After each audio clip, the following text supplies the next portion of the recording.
आज भारत पई एक ऐतिहासिक दिन। भारतर राष्ट्रपति द्रौपदी मुर्मू आज रफाइल फाइटर जेट रे उड़ाण करिसेंती, जहाँ देशर गौरव और साहसर प्रतीक होई रहीगला। एही उड़ाण होईची अंबाला एयरफोर्स बेस ठारू, जेउठी राष्ट्रपति मुर्मू को सह थिले स्क्वाड्रन लीडर शिवानी सिंह, भारतर प्रथम महिला रफाइल पायलट। यह केवल एक सम्मानिक यात्रा नुहे, यह है भारतर शक्ति, आत्मविश्वास और गर्वर घोषणा। कारण यही उड़ाण आसी पाकिस्तान रो भूल दाबी परे। केतेक मास पूर्वे पाकिस्तानी मीडिया भूल खबर देथिले जे शिवानी सिंह भारतर ऑपरेशन सिंदूर समय रे धरा पड़िछंती, किंतु से दाबी संपूर्ण भावे भूल थिला और भारत ताहाकू खंडन करथिला। सेहीपरि समय रे राष्ट्रपति मुर्मू को एही उड़ाण पाकिस्तान पई हेला गोटिए स्पष्ट संदेश।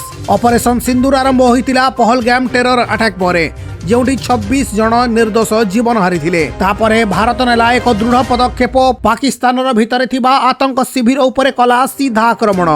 पाकिस्तान मीडिया दाबी करथिला जे भारतर जेट डाउन होईची, किंतु सत्य एइटा थिला कि पाकिस्तान रो 6टी विमान को ध्वंस करि दिया जाईची, जेउथिरे 4टी F-16 और 2टा JF-17 थिला। एबे एही घटना पाकिस्तान रो भूल चित्र को उजागर करिदेला एवं एबे राष्ट्रपति मुर्मू और शिवांगी सिंह एक साथे उड़ाण सही भूल दाबी को देला गोटिए शक्तिशाली प्रत्युत्तर।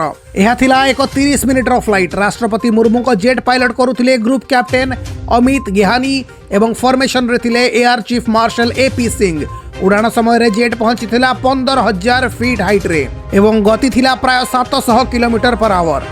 लैंडिंग पर राष्ट्रपति मुर्मू कहिले, यह मो जीवनर अभूलनीय अनुभव। एही उड़ाण मो मनरे भारतर सुरक्षा शक्ति प्रति असीम गर्व जगाइला। सत्य एइटा कि एही उड़ाण केवल एक सिंबॉलिक घटना नुहे, यह हैला एक घोषणा शक्तिर, सम्मानर और आत्मविश्वासर। वर्तमान पई एतिकी न्यूज। जदि खबरटी भल लागिला गोटे लाइक कर दियंतु। ए जिनिस को नै आपनकर मत कोन कमेंट करि जणांतु। ए भली लेटेस्ट न्यूज पई खबर तुम पई को सब्सक्राइब करंतु।